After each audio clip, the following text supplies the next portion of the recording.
भट्टी में जाना हुआ तो दीदी ने कहा आप भी अपना सुनाना। दीदी का बहुत बहुत धन्यवाद, जो दीदी इतना पुरुषार्थ करते हैं।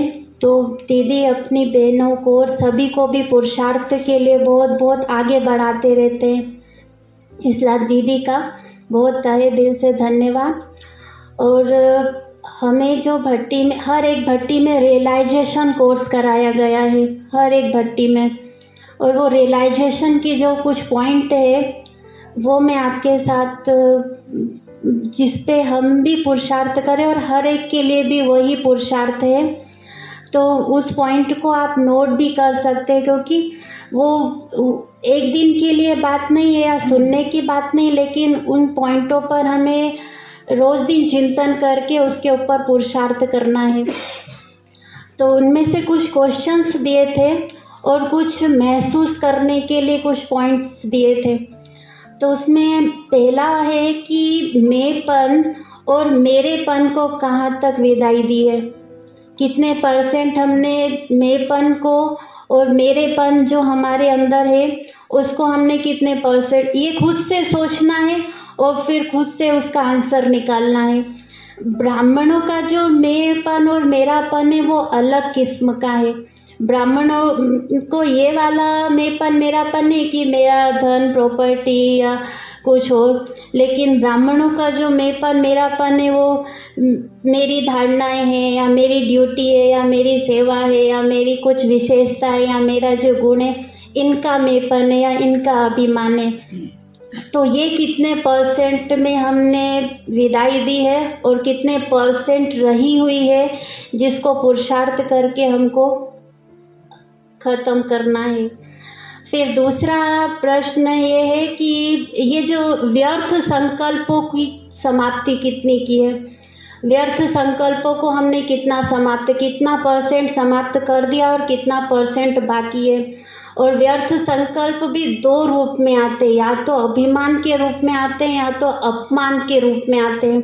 तो ये 2 जो चीज़ें हैं, 2 जो अवगुण हैं, उसके आधार पर व्यर्थ संकल्प चलते हैं। तो इसका भी रियलाइजेशन करना है, इसका भी अपने अंदर में सोचना है और इसके ऊपर फिर अपनी खुद की % निकालते हुए पुरुषार्थ को बढ़ाना है। फिर अब व्यर्थ संकल्प अगर चल रहे हैं तो संपूर्णता से बहुत दूर है, क्योंकि इस भट्टी का लक्ष्य था है कि महसूसता द्वारा संपूर्णता की ओर बढ़ना, संपूर्णता और संपन्नता की ओर। तो अगर व्यर्थ संकल्प चल रहे हैं तो संपूर्णता से बहुत दूर हैं और समय नज़दीक है, इस कारण से इनको समाप्त करना बहुत ज़रूरी है। फिर बताया कि इसकी मुक्ति कैसे होगी, व्यर्थ संकल्पों की मुक्ति के लिए उपाय क्या है। तो उन्होंने बताया कि इसकी मुक्ति के लिए है अभी अभी शरीर में आए और अभी अभी शरीर से डिटैच। जो बाबा ने हमें ये बताया हुआ है, इसका अभ्यास निरंतर होना चाहिए। एक ये कि अभी अभी शरीर में आए और अभी अभी शरीर से डिटैच हो गए, और दूसरा अभी अभी आवाज़ में आए और अभी अभी आवाज़ से परे हो गए। तो ये अभ्यास जब होगा तो इससे क्या होगा, व्यर्थ संकल्पों से मुक्ति, और ये जो मैं और मेरेपन है इससे मुक्ति मिल सकती है। फिर आगे अगला क्वेश्चन है कि संपूर्णता की सिद्धि क्या होगी, किस आधार पर हम समझेंगे कि ये संपूर्णता की सिद्धि हो चुकी है, बन चुकी है या बनने वाली है। तो उनके आंसर में ये उन्होंने बताया, ये आशा दीदी ने क्लास कराई थी रियलाइजेशन पर। तो अगर समय पर सहन शक्ति कार्य में आ गई, समय पर जो गुण या जो शक्ति या जो विशेषता है हमारे अंदर में है, सभी के अंदर है, लेकिन वो एक्चुअल टाइम पर वो चीज़ काम करे तो माना संपूर्णता की सिद्धि आ गई है। और अगर वो समय पर जो सिचुएशन है उसमें वो काम में नहीं आ रही है, अर्थात हमारे अंदर में संपूर्णता की सिद्धि नहीं आई है, तो इसके ऊपर भी फिर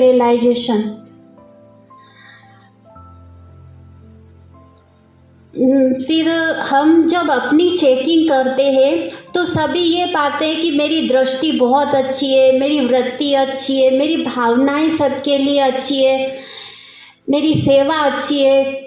सभी अगर हम सभी चेक करेंगे तो हम यही मार्किंग करते कि ये सब कुछ अच्छा है हमारा। लेकिन बाबा भी कहते मुरली में, और दीदी ने भी बताया कि ये तो बहुत अच्छी बात है कि भावनाएं अच्छी है, दृष्टि अच्छी है, वृत्ति अच्छी है, लेकिन इनको सफल कितना किया, इनको औरों के प्रति कितना लगाया, ये अपने आप से चेक करना है कि हमने, आपके अंदर है वो बहुत अच्छी बात है, लेकिन ये आपने ऐसा औरों को कितना तैयार किया है, उसके ऊपर रियलाइजेशन। संपूर्णता का आधार इच्छा मात्रम अविद्या है, और अगर अप्राप्ति है, संपूर्णता अर्थात इसके अपोजिट अप्राप्ति, अगर अप्राप्ति है तो उसका दो ही कारण है, या तो इच्छाएं हैं और या तो मेरे ऐसे संस्कार हैं जो प्राप्ति होते हुए भी मैं उसको स्वीकार नहीं कर पा रहा हूँ। फिर अगला प्रश्न है कि संपूर्णता के करीब हम हैं या नहीं है, इसकी निशानी क्या होगी? संपूर्णता के करीब की निशानी या दूर की निशानी हम कैसे समझेंगे कि ये निशानियों के आधार पर हम किस जगह पर हैं? तो उसका आंसर उन्होंने बताया, उसका पुरुषार्थ बताया कि बाबा जो भी कहते हैं ना, वो पुरुषार्थ सब जो भी कहते हैं, सर्व पुरुषार्थ हमें सहज और सरल अनुभव होगा। वो सहजता से, बाबा कहते 8 घंटे सेवा में दो, 8 घंटे याद में रहो या निरंतर याद में रहो। बाबा बहुत सारी बातें मुरली में बोलते हैं, वो हमें सहज लगेगी, ये निशानी है उसकी।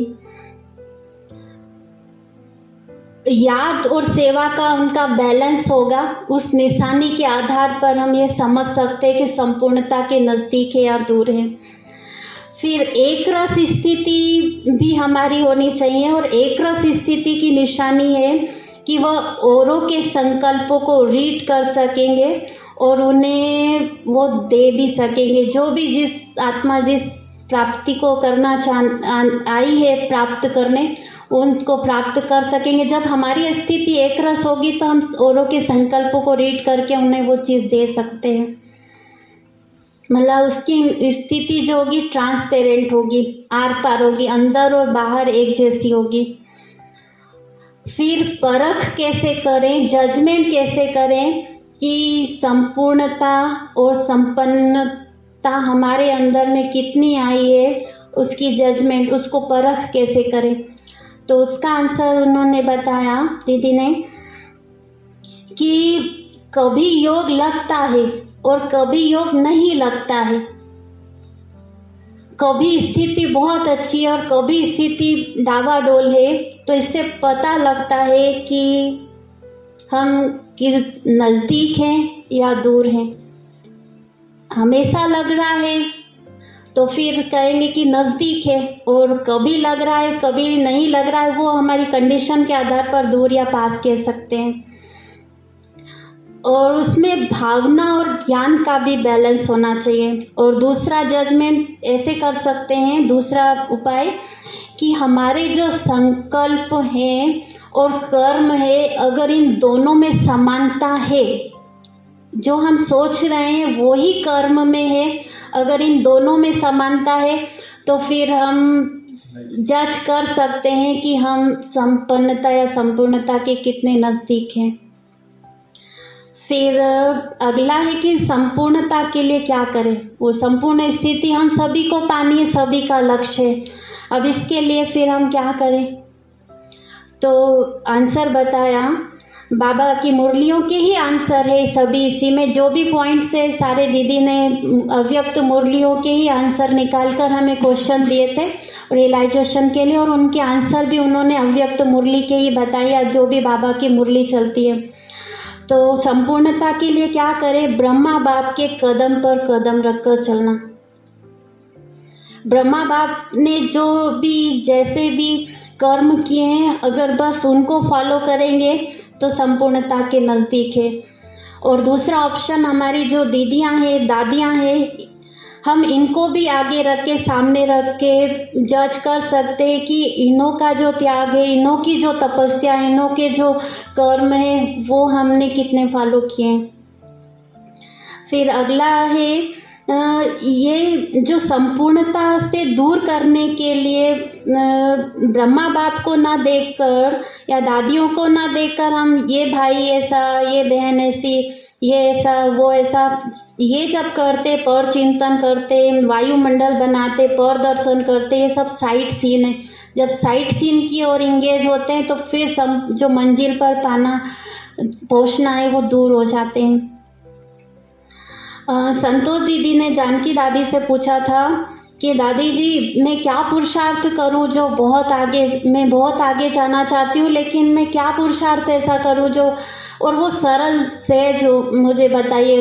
बाबा तो बता ही रहे हैं, लेकिन मुझे थोड़ा सहज और सरल आप पुरुषार्थ बताइए। तो दादी ने उन्हें एक लाइन में कहा कि मैं सभी ब्राह्मणों से भी उत्तम हूँ, श्रेष्ठ हूँ, सभी ब्राह्मणों से भी मेरा पाठ श्रेष्ठ है। ये अगर स्मृति में रहेगा तो आप बहुत आगे जा सकते हैं। फिर परमात्मा देन को हम अपना समझते हैं। हम जब बाबा के बने तब हमारे में गुण आए हैं, तब हमारे में विशेषताएं हैं, तब हमारे अंदर में सारी क्वालिटीज़ आई हैं, लेकिन ये सभी परमात्मा देन है। और उस परमात्मा देन को जब हम अपना मेरापन लाते, अभिमान लाते, तो ये जो अभिमान और अपमान का कीड़ा है परमात्मा देन में, उसको इंटर नहीं करने देना है, तभी हमारी संपूर्ण उन्नति संभव है। सरला दीदी ने मनमोहिनी दीदी से एक बार पूछा कि क्योंकि वो नई नई आई थी उस समय यज्ञ में, और सभी को पता है कि घर में इतना जल्दी उठते नहीं है अमृत वेले, और अमृत वेला कंपलसरी होता है उठना। तो दीदी ने कहा कि मनमोहिनी दीदी से कहा, दीदी मेरे को अमृत वेला में कभी तो उठ जाती हूँ बहुत मुश्किल करके, और कभी मेरे से नहीं उठाता है। तो दीदी ने उस समय तो कुछ नहीं कहा, लेकिन उनको कहा कि आप पुरुषार्थ करो, उठ जाएंगे। उस समय तो ऐसे ही हल्का आंसर दिया। फिर एक बार क्या हुआ कि दीदी मनमोहिनी जी की जो ब्राह्मणी थी जो उनको दवाई वगैरह देती थी, वो कहीं बाहर गई थी किसी सेवा के लिए। तो सरला दीदी टाइम दवाई के लिए बोला गया कि सुबह 4 बजे ये दवाई आपको देनी है। एक टाइम जो था, बाकी टाइमों में एक टाइम था कि सुबह 4 बजे ये दवाई देनी है आपको दीदी को। तो जब उनको ये सेवा दी गई तो बरोबर उनकी जो नींद है वो 3:30 बजे खुल गई, अपने आप ही खुल गई। और वो आधे घंटे तक तो इंतज़ार करती रही कि 4 कब बजे और तो मैं दवाई लेके जाऊँ, दीदी को दूँ दवाई। तो जैसे ही 4 बजा वो कमरे के अंदर आ गई तो बोले कि अरे आप तो अमृत वेला उठ नहीं पाती, आज कैसे 4 बजे एकदम अलर्ट एक्टिव होकर आ गई। तो उन्होंने कहा कि जिम्मेवारी मुझे बोला गया था कि आपको दवाई देनी है 4 बजे, इसलिए दीदी मैं जल्दी उठकर आपके पास आई हूँ। तो बोले कि कोई भी बात हो, लेकिन अमृत वेला उठने की बात थी और आप इतनी जल्दी उठ गई। अर्थात जब जिम्मेवारी मिलती है हमें तो फिर हम जो आलस्य है या जो अलबेलापन है या जो भी हमारी कमजोरी वो दूर हो जाती है। अर्थात जब हम ये समझेंगे कि हमारे ऊपर बाबा ने जिम्मेवारी दी है विश्व कल्याण की या संपूर्ण बनने की, पावन बनने की, पूरे विश्व को पावन बनाने की, अगर आप ये जिम्मेवारी अपने ऊपर लेंगे तो फिर आपको अमृत वेला उठना क्या या कोई भी पुरुषार्थ क्या, कोई भी कठिन नहीं लगेगा। जब जिम्मेवारी होती है तो अपने आप ही अलर्ट एक्टिव होते हैं। फिर स्वचिंतन करना है, पर चिंतन प्रदर्शन जो है नीचे ले आते हैं और स्वचिंतन स्वदर्शन पर अटेंशन देना है। और निष्ठा को चेक करने के लिए उन्होंने कहा कि अगर तपस्या में आनंद आता है तो वो निष्ठा है। निष्ठा हमारी परमात्मा से एक अटूट है और उसमें भी याद का भी और सेवा का भी बैलेंस हो, यादमय सेवा हो। और एक पुरुषार्थ उन्होंने बताया था कि हमारी तकदीर कल्प कल्प यही रिपीट होगी। ये स्मृति रहे कि हमें ऐसा भगवान मिला जो 21 जन्मों के लिए हमें राजा ही दे रहा है। आज भी बाबा का ये पॉइंट था। ये अगर स्मृति रहे कि ऐसी तकदीर हमारी कल्प कल्प रिपीट होगी तो हमारा पुरुषार्थ सहज और सरल होगा। अच्छा, ओम शांति।